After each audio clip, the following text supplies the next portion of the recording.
ventrales y por la parte posterior, pero no en la línea media, sino en los surcos laterales ventrales, nuestras espinales posteriores. Entonces, ¿ya saben cómo distinguir cuál es la parte anterior de cuál es la parte posterior? Sí, según cuántas arterias vean, ¿no es cierto? Y dónde está la hendidura más grande. Ah, ya, perfecto. Pero también hay otra forma. Acuérdense que también existen surcos ventrolaterales y posterolaterales, así es que eso no va a ayudarles.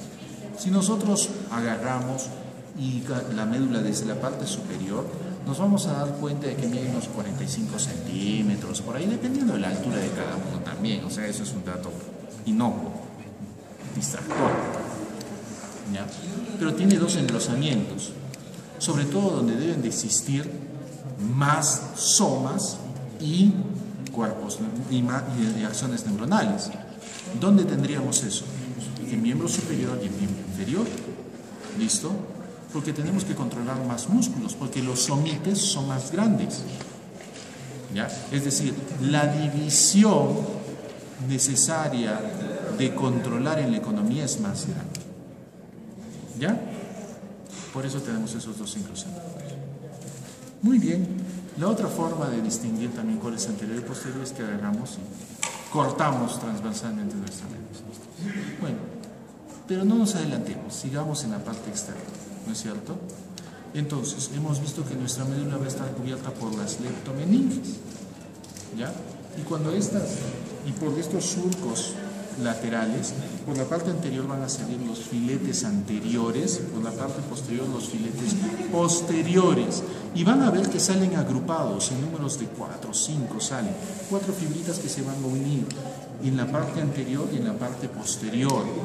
Esas fibras son los mielómeros, ¿listo?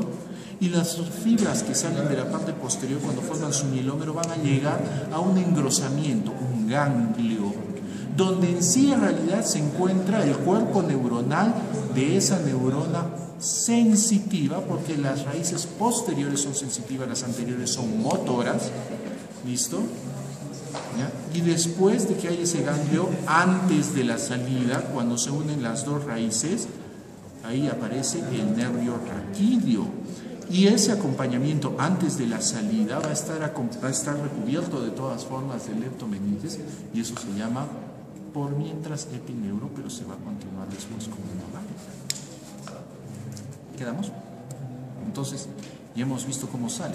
¿Cuántos nervios espinales vamos a tener?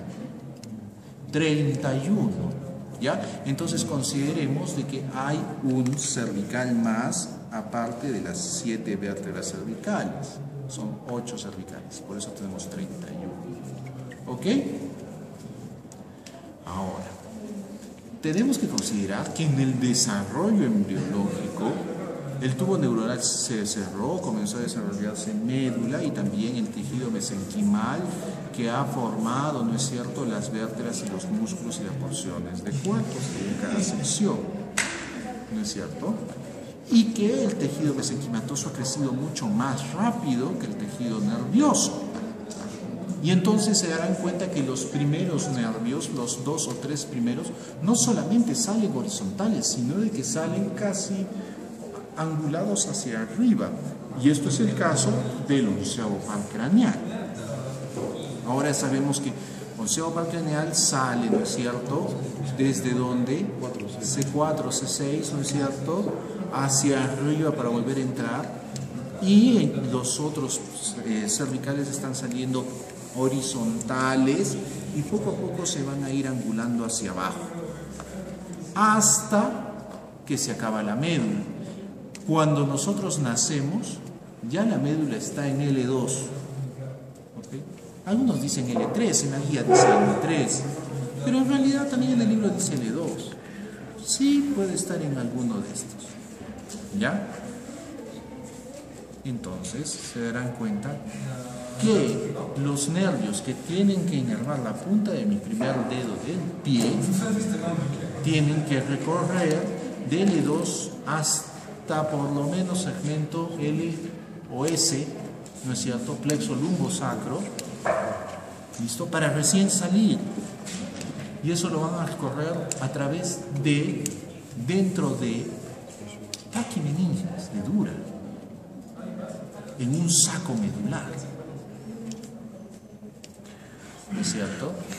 Mientras que cuando se han acabado la médula, las leptomeninges se van a pegar y van a formar un cono, y después se va a continuar en una lámina, en un hilo, en un cordón largo, que es el filo terminal, que posteriormente va a continuarse a hacer un ligamento. ¿Cómo se llama el ligamento? Ah, sí, o también algunos le dicen ligamento terminal. ¿Ok? Y ese es uno de los medios de fijación de médula. Entonces, las leptomeninges van a terminar ahí, pero también cuando están bordeando y hacen el epinero, también terminan después insertándose en la dura madre para formar lo que es el ligamento dentado. Es un ligamento aserrado. ¿Listo? Entonces, es otro elemento de fijación. ¿Ya? Muy bien. Entonces, externamente ya la conocen. Internamente es esto. ¿Y qué pasó? Aquí tenemos la sustancia gris en la parte interna y afuera vamos a tener sustancia blanca, ¿no es cierto?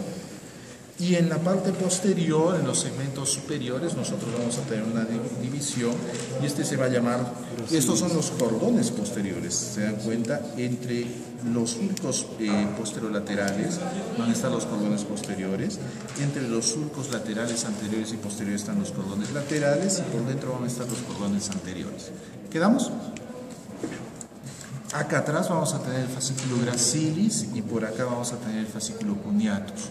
Y en alguna porción aquí vamos a tener el fascículo interfascicular. ¿Ok? Que en la médula sacra se ve como un triángulo. ¿Listo? Entonces, lo más importante y lo más bonito está acá. En los 60s. Hace mucho tiempo, ¿no es cierto? Un doctor Rexet agarra y se comienza a hacer microscopía de médula y a tipificar las neuronas que existen, ¿ya? Y describió que existen 10 tipos de neuronas que los va a clasificar en láminas y entonces tipificó toda la sustancia gris en láminas, en 10 láminas, comenzando de la parte posterior del asta dorsal. 1, 2, 3, 4, la 5 fue medial, lateral y medial, la 6 también lateral y medial, la 7 es toda la porción, ¿listo? La 8 es la porción interna del asta anterior, la 9 son estos núcleos y la 10 es la sustancia gris periacueductal, ¿listo? La que bordea el conducto del ependio. ¿Ya? Estas han sido, o tienen otros nombres. Y entonces aquí tenemos que la lámina 1 es la sustancia marginal, ¿no es cierto? La 2 es la sustancia gelatinosa. 3 y 4 van a ser un mismo núcleo, que es el núcleo propio. ¿Ya? Y de ahí la otra que lleva nombre específico es la 10, que es la sustancia especial. ¿Por qué nos importa? Porque el dolor se especifica por estas neuronas, la transmisión del dolor. Entonces se darán cuenta que el dolor ha sido necesario para que existamos, es necesario para que sigamos vivos, es lo que nos ayuda a sensar el ambiente. Entonces es una función fisiológica. El dolor es fisiológico, ¿ya? Nos advierte del peligro, del daño. Pero existen condiciones en las cuales el dolor se vuelve patológico, ¿ya? Y eso se produce por lesiones acá, en estas láminas, ¿ya? El dolor generalmente se señaliza de la 2 a la 4, ¿me entienden? ¿Y qué sucede? Cuando nosotros Y acá lo que nosotros tenemos, se darán cuenta que llega una fibra aferente periférica que recoge una noxa, un estímulo. Llega por la, ¿no es cierto? La fibra aferente va a llegar hasta la asta dorsal y dice, te acaba de picar una hormiga.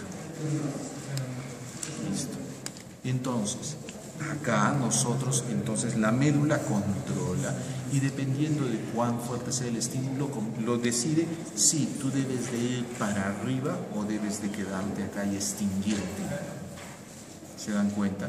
Entonces, es muy distinto que te pique una hormiga de acá que te pique una hormiga de la selva, ¿no es cierto?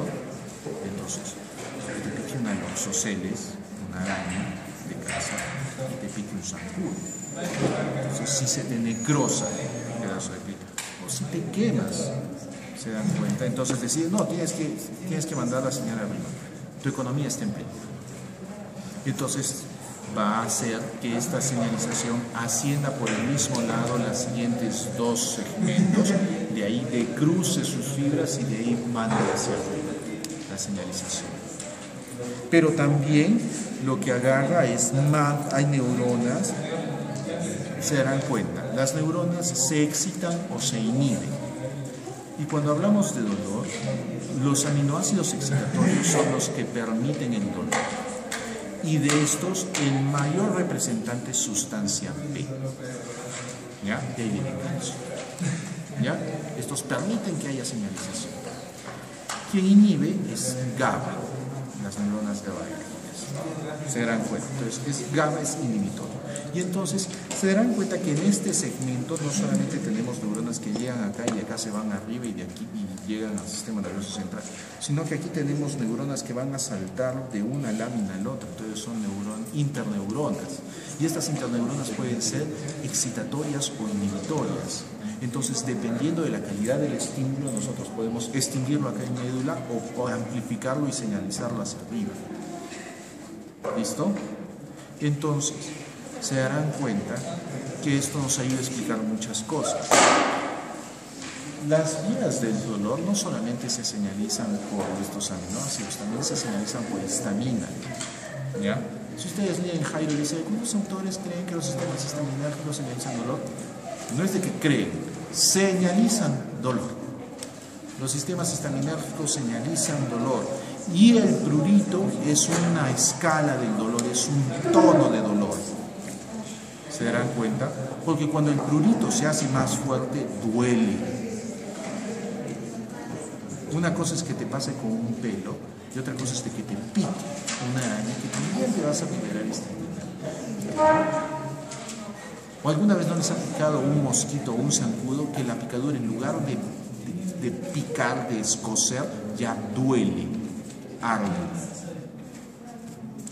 Entonces, si esa neurona está señalizando dolor y está activada, ¿por qué se rascan para activarla más? Se darían cuenta que si me rasco para activarla más, no debería de cesar el impulso, sino que debería de dolerme más o debería de picarme más. ¿Pero por qué cede? ¿Se han puesto a pensar? ¿Por qué cuando se caían de chiquitos venía su mamá y les sobaba y les pasaba el dolor? No sé si todavía, pero bueno. ¿Ya?